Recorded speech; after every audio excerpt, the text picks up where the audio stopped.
शनि की न्यायप्रियता की पौराणिक कहानी। इंद्र ने उतारा अपना मुकुट। एक समय की बात है, भगवान विष्णु, शंकर और ब्रह्मा के बीच एक संवाद हुआ। यह संवाद संसार में एक न्यायाधीश के जन्म को लेकर था। देवों और असुरों के बीच लगातार युद्ध चल रहा था और असुरों का मानना था कि न्याय हमेशा देवताओं के पक्ष में दिया जाता है। हालांकि असुरों के गुरु शुक्राचार्य को भगवान शंकर पर पूरा विश्वास था, क्योंकि उन्हें लगता था कि शंकर देवों के साथ साथ असुरों के हितों की भी रक्षा करेंगे। भगवान शंकर ने अपने परम भक्त शुक्राचार्य को निराश नहीं किया। भगवान शंकर ने ही शनिदेव के जन्म की योजना बनाई। शनिदेव का जन्म सूर्य के पुत्र के रूप में हुआ और उनकी माता का नाम छाया था। एक पुरानी कथा के अनुसार छाया ने शनि का पालन पोषण एक जंगल में छुपकर किया और शनि को यह भी नहीं पता था कि उनके पिता सूर्य देव हैं।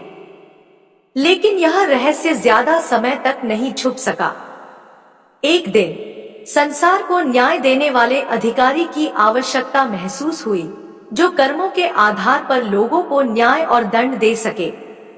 देवों और असुरों के बीच इस न्याय अधिकारी के अस्तित्व को लेकर हलचल मच गई और इस हलचल का परिणाम एक चक्रवात के रूप में सामने आया, जिसे शुक्राचार्य चला रहे थे।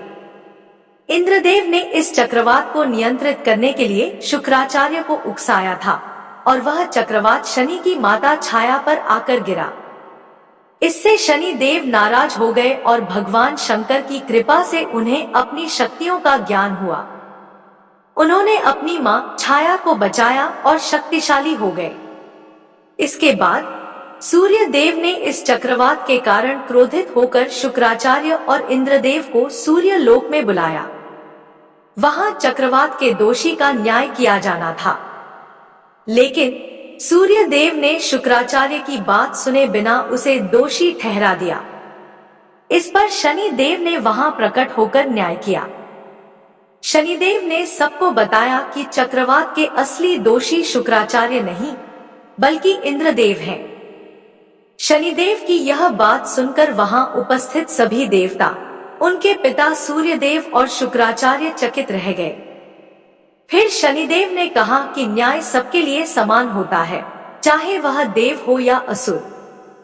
अंत में देवताओं को शनिदेव के निर्णय के सामने झुकना पड़ा और इंद्रदेव को सजा के रूप में अपना मुकुट धरती पर उतार कर रखना पड़ा।